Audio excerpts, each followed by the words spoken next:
La vie à bord d'un bateau de croisière ressemble-t-elle aux épisodes de la série télévisée américaine? C'est ce qu'on a tenté de vérifier en allant rencontrer des membres du personnel du Symphony of the Sea.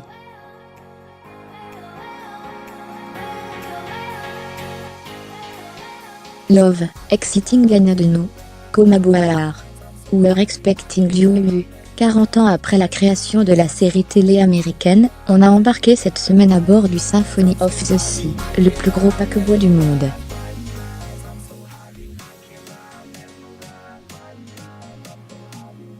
Si ce dernier mesure plus du double du Pacific Princess, le bateau de l'amour, on a voulu savoir si les personnages, eux, ressemblaient à ceux de la vraie vie.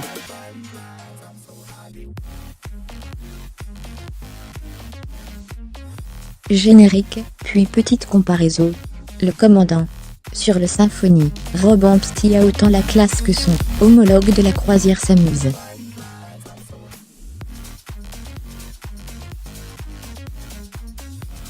Et comme le commandant Merrill Stubbing, il n'est pas toujours au poste de pilotage. Je dois cependant être disponible 24 heures sur 24 en cas d'imprévu lors de la navigation, et j'organise mon temps de repos en fonction, explique Rob Amstutz.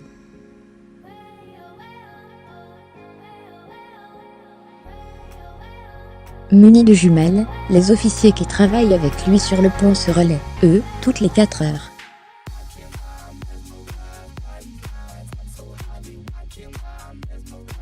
Il faut toujours garder son calme, gérer le stress, c'est très important, explique le commandant, qui travaille pour Royal Caribbean depuis 18 ans.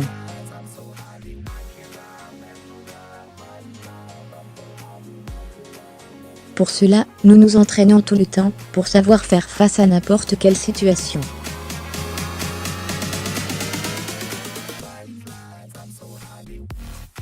Il faut dire que chaque jour est différent. Le barman.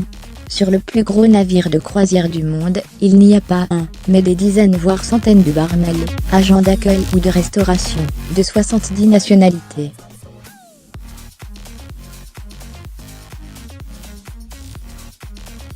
Toujours souriant, il vous salue à coup sûr, et vous demande comment ça va, le plus souvent en plusieurs langues.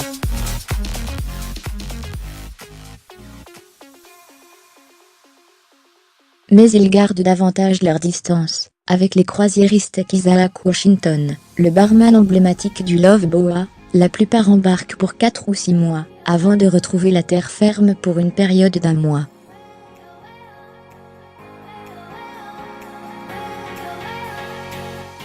Finalement, le plus célèbre serveur du Symphony peut être ce robot, au Bionic Bar, qui reçoit les commandes via une tablette et sert les cocktails, sans dire un mot.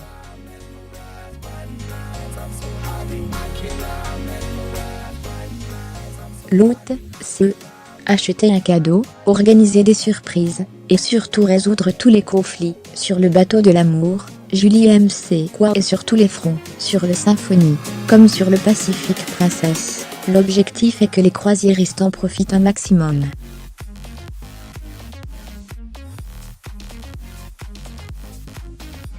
Mes 3 employés, au titre de Royal Genie, ont la mission de s'occuper plus particulièrement des clients les plus fortunés, qui occupent en famille les suites les plus luxueuses, plusieurs dizaines de milliers d'euros la semaine.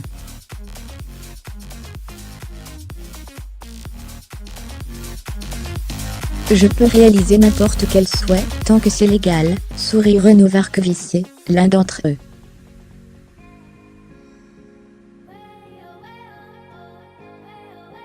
Faire venir un yacht ou un hélicoptère pour une excursion non prévue, organiser un banquet dans une cabine pour une vingtaine de personnes, je me renseigne beaucoup sur leurs envies avant leur arrivée, pour qu'en une semaine, je puisse les accompagner au mieux.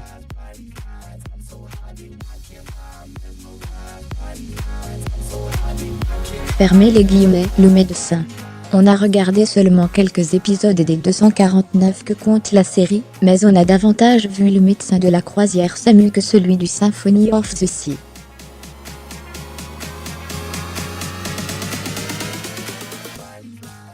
Notre demande d'interview a en fait été refusée, tout comme celle de visiter la clinique, la morgue ou encore la prison du navire.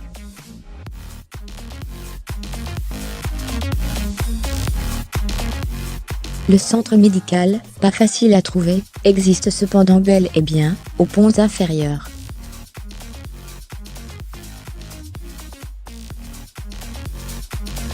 Dans la salle d'attente, des sachets de poudre contre le mal de mer sont en libre service.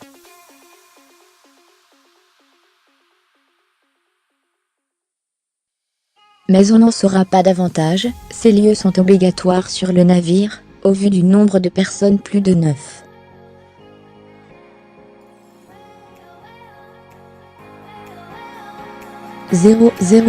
Qu'il peut recevoir, justifie Stéphane Grillon, responsable France chez Royal Caribbean.